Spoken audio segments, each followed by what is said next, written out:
I never told the police the full story, because honestly, I didn't want to sound insane. This happened last October. I went camping with my girlfriend in a forest area a few hours outside Portland.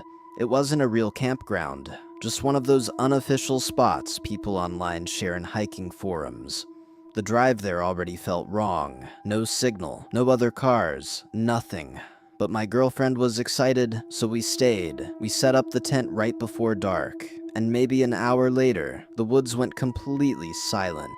Not quiet, silent. No bugs, no wind, no birds.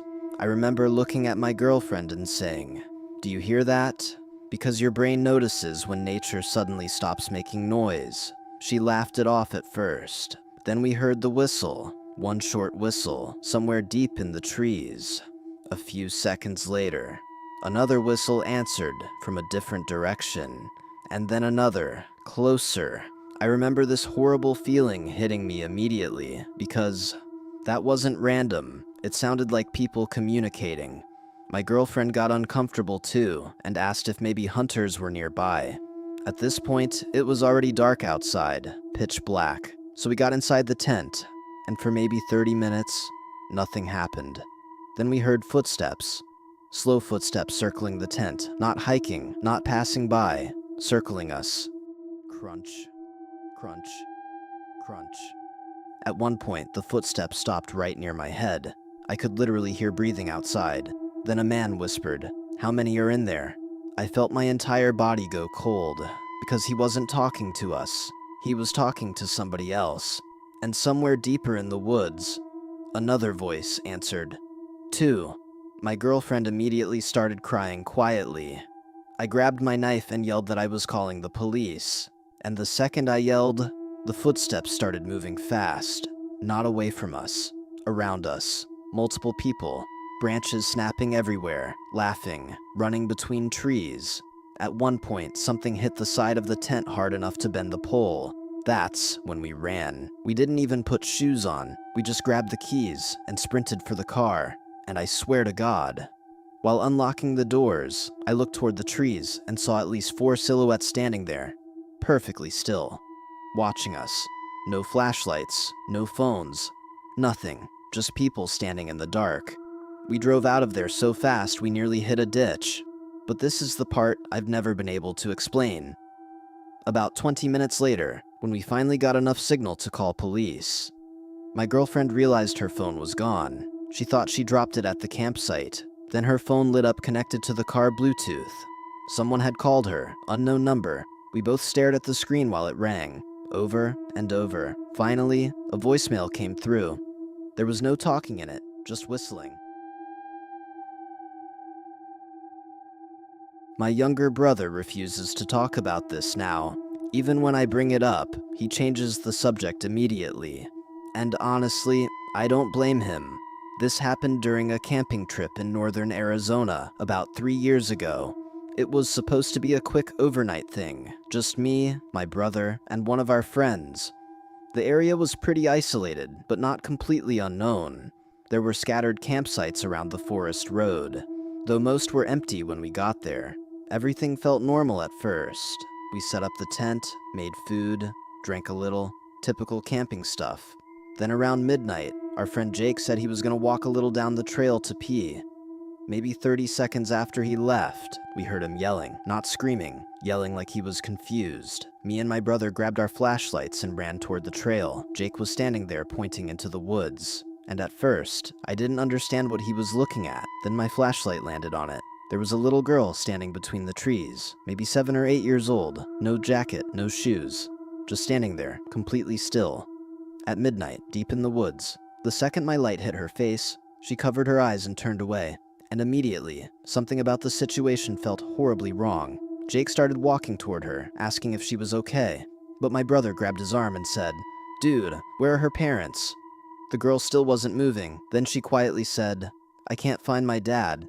I remember getting this awful feeling in my stomach because she sounded completely calm, not crying, not scared, nothing, just calm. Jake asked where she came from. She slowly pointed deeper into the woods. And this is the part that still bothers me. When she lifted her arm, I noticed mud all over her hands and legs, like she'd been crawling somewhere. My brother immediately whispered, "We should call the police."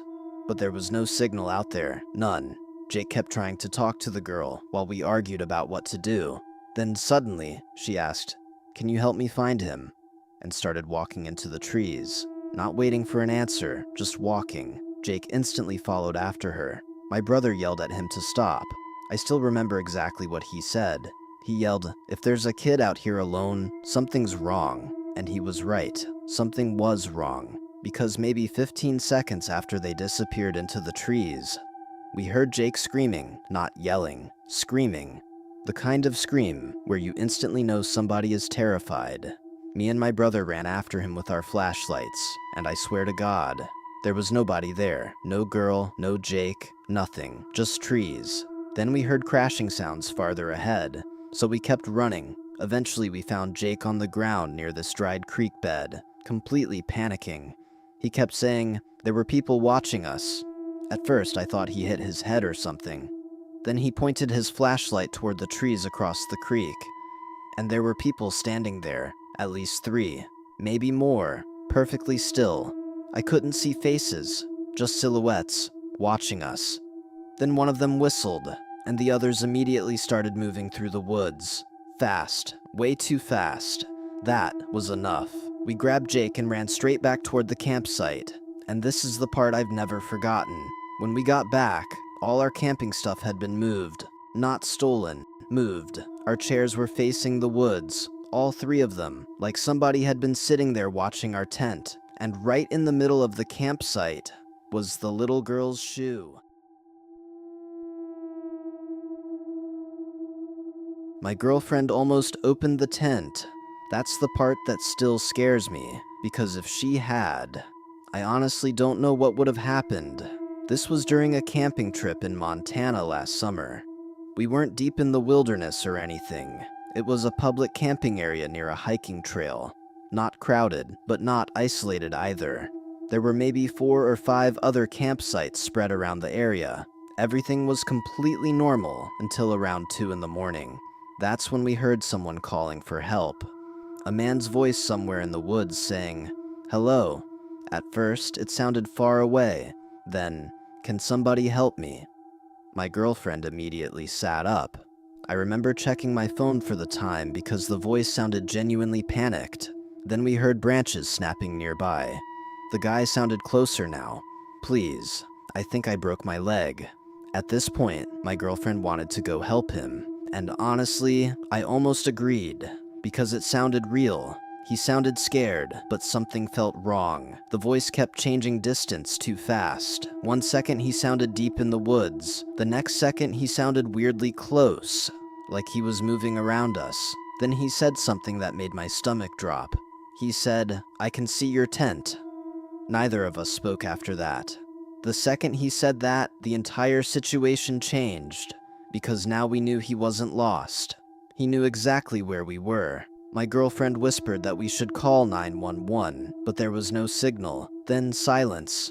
Complete silence for maybe 30 seconds. And suddenly, a different voice yelled from farther away, "Don't help him, not close." Deep in the woods somewhere, a completely different man. Then immediately after that, we heard running. Fast footsteps through the trees. Not toward us, around us. Like multiple people moving campsite to campsite. At this point, I grabbed my flashlight and looked outside through a tiny gap in the tent. And I swear, I saw somebody crouching behind our car, just watching the tent. Then another voice suddenly shouted from somewhere nearby, "This one's occupied." Occupied. Not, "There's people here." Occupied. Like they were checking campsites. That was enough for me. The second the footsteps moved farther away, we ran to the car and locked ourselves inside. And this is the part that made everything worse. As we turned the headlights on, we realized every campsite near ours was empty. Completely empty. No tents, no people, nothing. Meaning whoever had been running around outside wasn't camping there. The next morning, we reported everything to a park ranger before leaving. and his reaction genuinely scared me because he immediately asked, "Did they try to get you out of the tent?" Apparently, there had been multiple reports over the years of groups going campsite to campsite late at night, pretending to be injured hikers. The ranger said most people who disappeared in wilderness areas are eventually found, but a few never are. And before we left, he said something I still think about all the time. He said, "You stayed in the tent, that's probably why you're okay."